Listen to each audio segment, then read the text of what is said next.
Dear Patriots, before the news starts, please subscribe to our patriotic channel by clicking the subscribe button. Give us a thumbs up to this video. Don't forget to leave your opinion below in the comments section. Share the news on Facebook and Twitter so you friends see it. Thank you. Doomed. What SNL did for sexual assaulter Weinstein last night will shut them down. Saturday Night Live has turned into a crockpot half-assed skits and attacks on Trump and his supporters. They sure as heck love attacking us as sexists and bigots and other terrible things. Well, the joke is on them now. Last night they were given the golden opportunity to show they were not biased by going after Harvey Weinstein, the serial sexual assaulter and the Democrats' biggest power broker in Hollywood. So, what did they do? Not a damn thing. Not once in their hour-long show did they even mention the monster Weinstein, who admitted to his assaults in a letter including a Jay-Z quote and a list of ridiculous excuses. Even during SNL's mid-show skit Weekend Update, the host Collin Yost apparently thought that making fun of how Trump gave out supplies in Puerto Rico was more important than discussing the Democrat predator king of Hollywood, Harvey Weinstein. Where's the outrage? Where are the angry monologues by feminist celebrities? Where are the protesters and the pussy hats? I'll tell you where they are. At home. The elitist Hollywood left made it abundantly clear this week that they do not give two shits about sexual assault and rape and women's rights. They only care about pushing a political agenda and, when someone on their side screws up, they all run and hide. Please, share this out so all of America can see what SNL and all their celebrity heroes are really like. Let's take down these hate mongers with shame.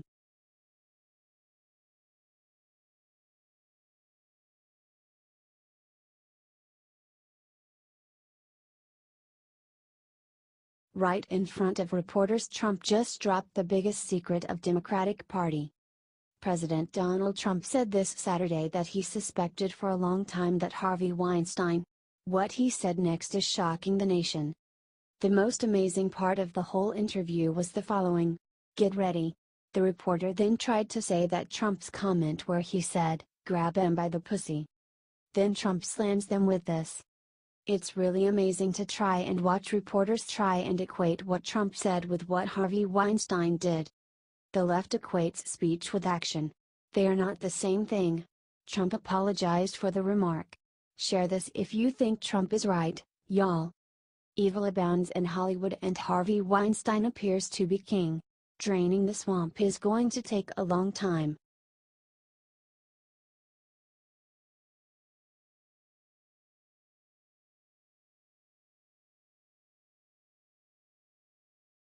Kimmel says 6 deplorable words to the president, then Trump Jr. knocks him out cold.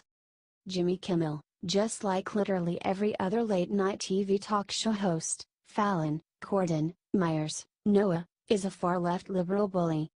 He knows absolutely nothing about which he speaks when it comes to politics. Lately, Kimmel has become overtly political. He has taken on all topical subjects, such as gun control. This would be fine as Kimmel were just trying to be funny. But he's not. He's deliberately pushing the progressive agenda, even taking his talking points from Representative Chuck Schumer, DNY. Early this morning, President Trump tweeted about his disgust for late-night shows that belittle him and his administration. "You should quit that boring job," Kimmel writes. "What a smug jerk."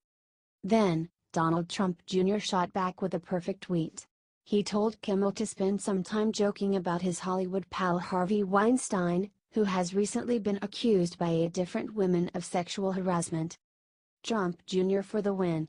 If you're tired of Hollywood liberals like whiny Jimmy Kimmel, share 10,000 times to expose his ignorance. HT, Twitchy.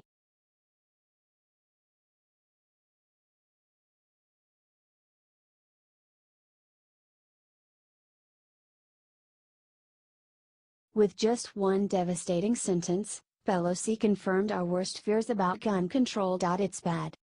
Nancy Pelosi and others on the far left side of the aisle hope and pray for gun control. To them, it means guns will disappear and everything will be hunky-dory.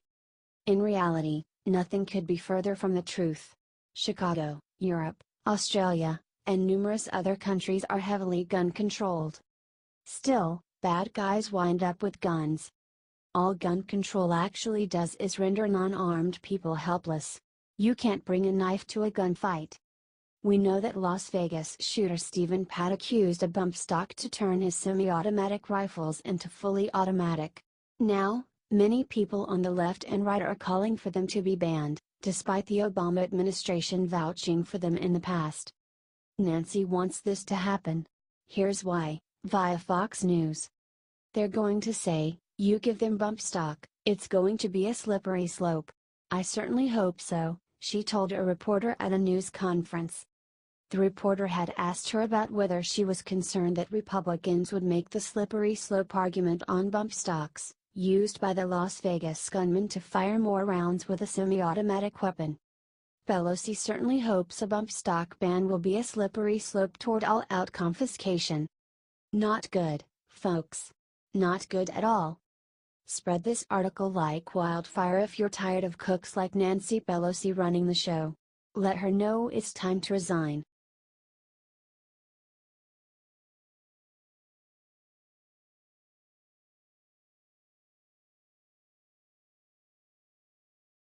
Pure genius. After coming up with new healthcare plan, Trump figured out how to get Dems to vote yes. Yesterday President Donald Trump managed to unveil not only his own fix for America's broken healthcare but also a genius plan to get the Democrats to vote yes with him. The media had been running wild with speculation about what the president said to Chuck Schumer during their phone call the other night. Well, it turns out he went in with a plan. If we could do a 1-year deal or a 2-year deal as a temporary measure, you'll have block granting ultimately to the states, which is what the Republicans want. That really is a repeal and replace. Now, this is a start but does not mean the Democrats will bite just yet. Remember, Trump is a great negotiator and this is the art of the deal. Not only is he opening the door to Dems, he is showing Republicans how serious their failure really is. Still, Schumer made it fairly clear later he was not down just yet, telling the press that he was not open to repealing Obamacare, only amending it.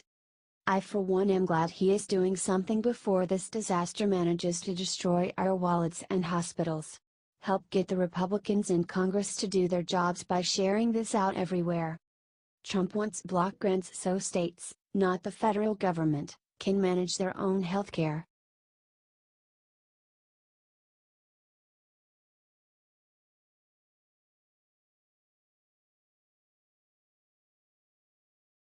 President Trump just told Mike Huckabee exactly how Republicans can fix health care. President Donald Trump has been working non-stop behind the scene on finding the best way to fix our horrible broken healthcare system for months now. After Republicans managed to fail every single time they tried to repeal and replace Obamacare, the president decided he was gonna have to figure out how to do it himself. Now, he has done it. During his interview with Mike Huckabee on TBN last night, the president declared he is tired of trying to fix people's backs when he should be fixing North Korea. You know, in theory, I want to focus on North Korea, I want to focus on Iran, I want to focus on other things. I don't want to focus on fixing somebody's back or their knee or something. Let the states do that. And he came armed with a solution, too. The block grant concept is a very good concept, and if you have good management, good governors, good politicians in the state, it'll be phenomenal. I could almost say we're just about there in terms of the vote, so I expect to be getting healthcare approved. Essentially, this would appropriate a certain amount of federal funds for states to use for their own healthcare ventures. That means no more centralized Obamacare or federal government management.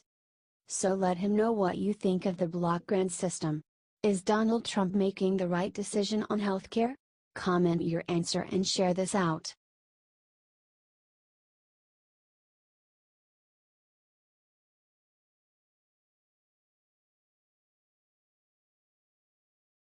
The president just made a promise to Israel last night that could save the entire world. President Donald Trump has been bold since the very beginning of his entire presidency. He promises impossible feats, then sets out to make them happen. Last night, While the president was on Mike Huckabee's new TBN show, he made a renewed promise to Israel that other leaders have been too afraid of. President Trump promised on television that he would give peace between Israel and Palestine a huge shot before he will move the U.S. Embassy to Jerusalem. "I want to give that a shot before I even think about moving the embassy to Jerusalem. If we can make peace between the Palestinians and Israel, I think it'll lead to ultimately peace in the Middle East, which has to happen. This is certainly gonna ruffle some Palestinian and maybe Israeli feathers." However, in the same interview with Huckabee, Trump also revealed that other Middle Eastern leaders have been asking him to create that peace. According to them, if Palestine settles with Israel, many of them will follow. It would be a stretch to trust these countries who have historically funded anti-American terrorism. However, the prospect of ending the conflict between Israel and Palestine for good is worth trying for. So help the president out with another push to end the war there so we can quit worrying about them 24/7. If nothing else, share this out and send prayers for him to succeed.